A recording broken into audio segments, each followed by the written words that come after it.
Nice to see you too. I like the let's start my normal way. Okay. Please introduce yourself to my audience. Tell them who you are and what you do.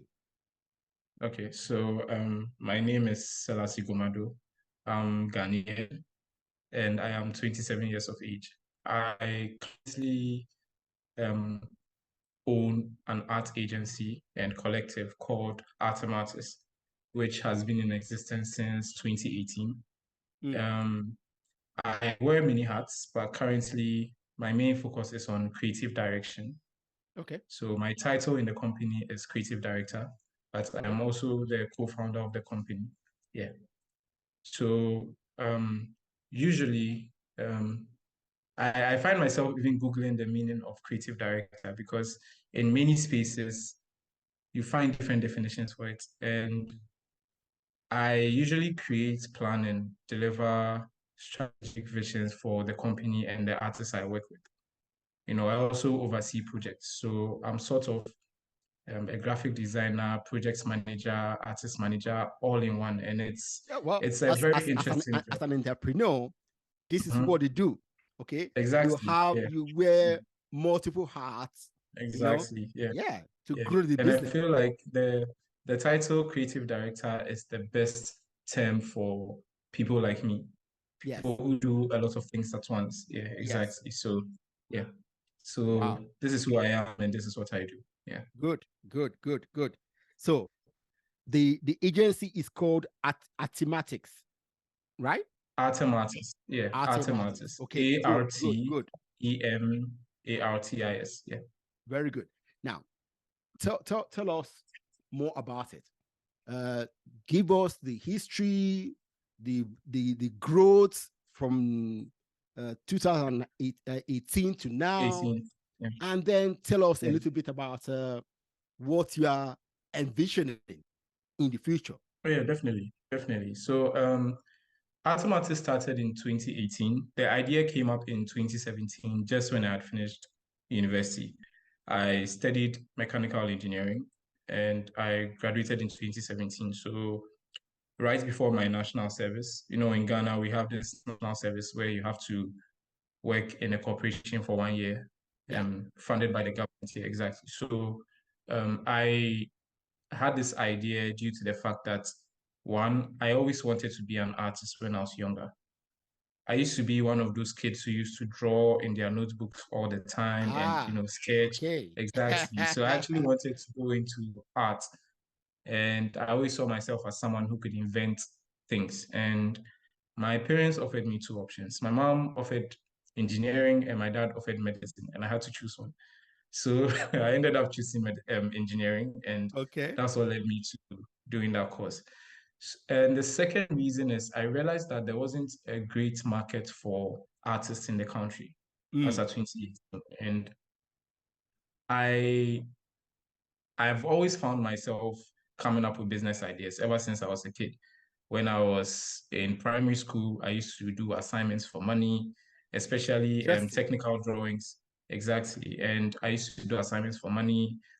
In high school, I used to organize bus trips from school to home. Whenever we vacate, I used to organize bus trips to the house. And I also found myself doing the same thing in university, doing assignments for people for money, and even helping people in level 400 with their project works when I was in level 300. And I was doing a lot of drawings as well.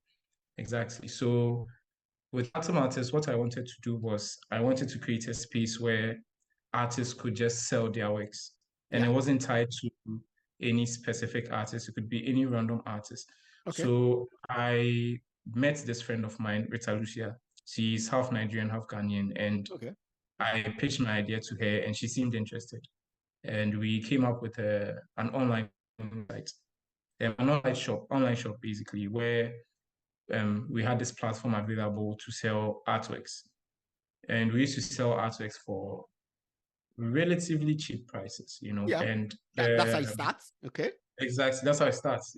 So in the first couple of months, we realized that we made a few mistakes. One, we didn't focus on gathering a client base, getting people to know about it. We just put it online and expect people to just run towards it. And at the time, Ghanaians were not really interested in buying things online.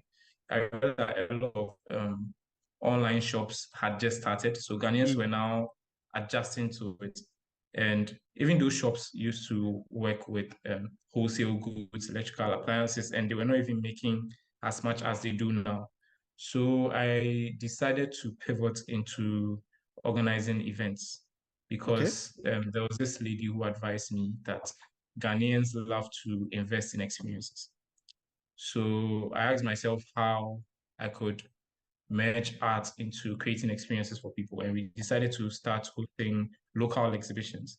Yes. So these were ticketed events, and because we didn't have a collector base, we used to split the profits with the artists.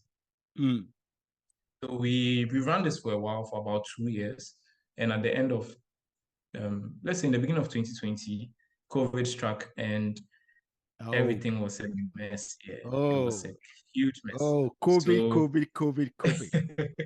Luckily I for tell me, you my story for that.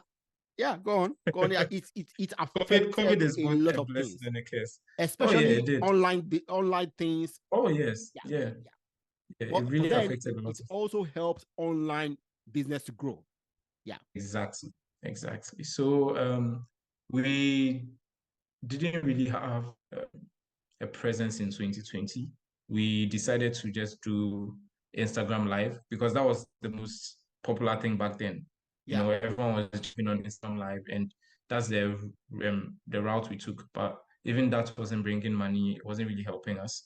And luckily for me, I was still working my 9 to 5 in an engineering company in Tema, Ghana. So that was sustaining me for a bit. Before COVID, I was using my salary to fund these events. And yeah, so in 2021, I realized that the events will take a while to pick up. And during that time where we're doing events, I realized that a lot of people had started something similar, mostly time to sip and paint events. And I realized that COVID was a time for deep reflection for a lot of people. So if I came back from COVID and decided to go the same route, I would have a lot of competition.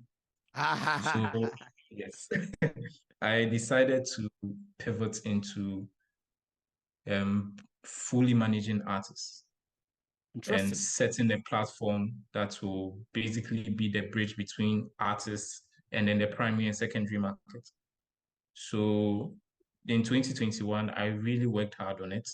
And the funny thing is I actually got COVID in 2021. So it slowed me down a bit, but I didn't give up. Yeah, so I pushed with the help of some of my colleagues and friends. We just made this work, and we got our first international feature on ArtNet, which was in August 2021. And that sets the pace for a lot of things. Eventually, we had the opportunity to go to Artex Lagos, one of our artists, and eventually we had a huge offer from an auction house in London, Phillips Auction House. It's one of the oldest auction houses. Exactly. We just got a random email. It was actually an Instagram message, and the way it happened was so funny. I didn't even know the woman I was texting was working there. I guess she was trying to see the type of person I was before she told me about it. So it took about a month before she actually told me her true intentions. And as soon as she asked me for it, I just jumped on it. I just told her, you know what, I will do it. I quit my job. I just left everything behind, and I was like, you know what, I have to take advantage of this opportunity. And I quit my job on 1st November 2021. Well, we'll get to your job because there's something interesting there I want to talk about. Okay. Yeah, definitely. So now we've had multiple exhibitions with our artists around the world and in Ghana, and congratulations. We are recognized as a good brand, a growing brand. And we know the right people, keep knowing more right people. So I'm actually grateful. Yeah. Wow.